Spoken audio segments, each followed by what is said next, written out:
یہ کہانی ہے کہ یتیم لڑکے علی کی۔ بچپن میں ہی علی کے والدین اس دنیا سے چل بسے تھے۔ علی کا اس دنیا میں کوئی نہیں تھا۔ علی کا ایک چھوٹا سا گھر تھا جہاں وہ اپنی مرغی کے ساتھ رہا کرتا تھا۔ دن بھر محنت کر کے جو کچھ پیسے ملتے علی اس سے اپنی زندگی گزارتا۔ لیکن کبھی کبھی ایسا ہوتا کہ علی کو کام نہیں ملتا، لیکن پھر بھی وہ گھر آتا، اپنی مرغی کے انڈے پکاتا، اسے کھاتا، پانی پیتا اور پھر وہاں پر سو جاتا۔ علی کے پڑوس میں حمید نامی ایک شخص رہا کرتا تھا، لیکن دل اور نیت کا وہ ٹھیک نہیں تھا۔ اسے دوسروں کی خوشی برداشت نہیں ہوتی تھی۔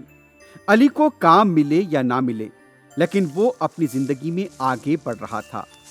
حمید علی کی بے فکری سے حسد کرتا تھا، اور جب وہ اس کی صحت مند مرغی کو دیکھتا تو اسے اور بھی تکلیف ہوتی تھی۔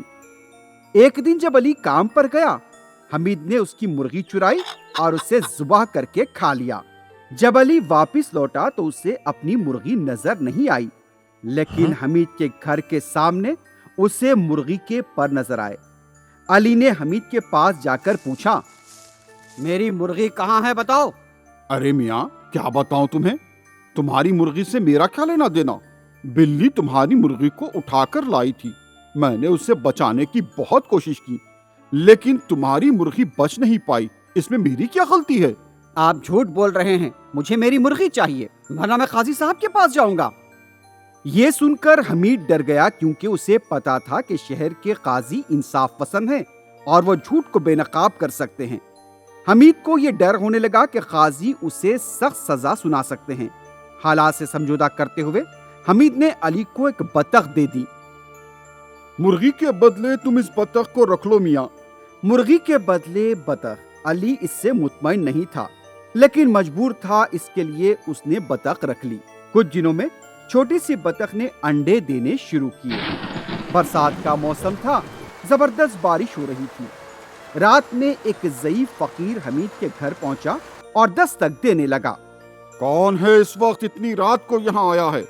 سونے بھی نہیں دیتے، چلے جاؤ یہاں سے۔ حمید نے سخت لہجے میں کہا اور سو گیا۔ اب فقیر اس کے بعد علی کے گھر پہنچا اور وہاں پر دستک دینے لگا۔ علی نے دروازہ کھولا تو دیکھا کہ ایک ضعیف فقیر سردی سے کانپ رہا تھا۔ علی نے فقیر کو اندر بلایا اور انہیں ایک کمبل اڑایا، اور پھر فقیر کے لیے بطخ کے انڈوں کا سالن اور کھانا بنوایا۔ بیٹا، بطخ کے انڈے بہت لذیذ تھے، کہاں ہے بطخ تمہاری؟ علی نے ٹوکری اٹھائی اور بطخ کو اٹھا کر فقیر کے حوالے کیا۔ یہ بطخ تمہارے بہت کام آئے گا۔ یہ کہہ کر فقیر نے بطخ پر ہاتھ پھیرا اور بارش رکتے ہی وہاں سے چلا گیا۔ دوسرے دن سے بطخ عام انڈے کی بجائے سونے کے انڈے دینے لگی۔ سونے کے انڈے ملتے گئے اور علی کی زندگی بدلتی گئی، اور وہ اچھا خاصا دولت مند بن گیا۔ اسے جو پیسہ مل رہا تھا اس سے وہ خیرات بھی کرنے لگا۔ دولت مند بننے کے باوجود علی عام زندگی گزار رہا تھا۔ ادھر حمید سوچنے لگا کہ علی کیسے دولت مند بن گیا؟ دال میں ضرور کچھ کالا ہے۔ اب حمید علی کے گھر پر ہی نظر رکھنے لگا۔ ایک دن علی نے جب ٹوکری ہٹائی اور سونے کا انڈا اٹھایا تو حمید حیرت زدہ ہو کر دیکھنے لگا۔ ارے یہ کیا سونے کا انڈا بطخ نے دیا ہے؟ حمید کو بہت غصہ آنے لگا۔ حمید نے جب علی سے اپنی بطخ مانگی تو اس نے انکار کر دیا۔ اب حمید اپنے چند ساتھیوں کے ساتھ قاضی کے پاس پہنچ گیا اور علی کی شکایت کرنے لگا۔ یہاں پر آنے کی وجہ جان سکتا ہوں میں؟ کس لیے آئے ہیں آپ لوگ؟ کیا بتاؤں قاضی صاحب، میرے پڑوس میں ایک نوجوان رہتا ہے علی، اس نے میری بطخ کو چرا لیا ہے اور اب وہ دینے سے انکار کر رہا ہے۔ میں کئی بار اس سے کہہ چکا ہوں، لیکن ہر بار وہ انکار کرتا ہے۔ میرے ساتھ جو لوگ آئے ہیں وہ بھی اس بات کے گواہ ہیں، اور وہ بھی آپ کو اس بات کی گواہی دیں گے کہ علی نے میری بطخ چرائی ہے۔ قاضی نے فوری ایک سپاہی روانہ کیا اور علی اور اس کی بطخ کو ان کے روبرو پیش ہونے کی ہدایت دی۔ تمہارے بارے میں شکایت آئی ہے کہ تم نے حمید کی بطخ چرائی ہے۔ علی سمجھ گیا کہ حمید کو بطخ کی حقیقت کا پتہ چل گیا ہے۔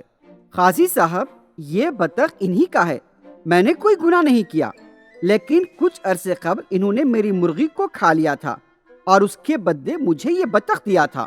میں نے کوئی چوری نہیں کی۔ قاضی صاحب یہ بالکل جھوٹ بول رہا ہے، بہت ہی چالاک ہے یہ دونوں لوگوں نے اسے میری بطخ چراتے ہوئے دیکھا ہے۔ آج رات اس بطخ کو یہیں پر چھوڑ کر جاؤ، کل صبح پھر آنا، میں ضرور انصاف کروں گا۔ قاضی نے یہ کہہ کر حمید اور علی کو وہاں سے روانہ کر دیا۔ بطخ نے قاضی کے سامنے سونے کا انڈا دیا۔ قاضی آنکھیں کھلی کی کھلی کر کے دیکھتا رہ گیا، اسے یقین ہی نہیں آیا۔ وہ یہ جاننا چاہتا تھا کہ کیا حمید کو سونے کا انڈا دینے والی بات کا پتہ ہے یا نہیں۔ قاضی یہی معلوم کرنا چاہتا تھا۔ قاضی نے حمید کو ایک سادہ انڈا دکھا کر پوچھا، آج تمہارا فیصلہ ہونے والا ہے، لیکن حمید یہ بتاؤ کہ کیا یہ تمہاری بطخ کا انڈا ہے؟ علی اب تم بتاؤ، کیا یہ تمہاری بطخ کا انڈا ہے؟ نہیں جناب، میری بطخ تو سونے کا انڈا دیتی ہے، یہ میری بطخ کا انڈا نہیں ہو سکتا۔ کیا کوئی بطخ سونے کا انڈا دے سکتی ہے بھلا؟ تم بالکل سچ کہہ رہے ہو، تم یہ بطخ کے اصلی مالک ہو۔ یہ کہہ کر قاضی نے حمید کو ایک عام بطخ حوالے کر دی۔ علی کو انصاف نہیں ملا، یہ سوچ کر وہ بہت مایوس ہو گیا۔ اس پر قاضی نے کہا، تم مایوس اور پریشان مت ہو، تمہاری بطخ سونے کا انڈا کیسے دیتی ہے بھلا، یہ بتاؤ مجھے۔ علی نے فقیر والا واقعہ قاضی کو سنا دیا۔ یہ سن کر قاضی حیرت زدہ ہو گئے۔ انہوں نے علی کو بطخ حوالے کی اور اسے اپنے محل میں رہنے کی ہدایت دی۔ ادھر حمید کا بطخ عام انڈے ہی دے رہا تھا۔ حمید جب بھی اپنے اس عام انڈوں کو دیکھتا اسے کافی افسوس ہوتا اور پچھتاوا بھی ہوتا، لیکن اب وہ کیا کر سکتا تھا۔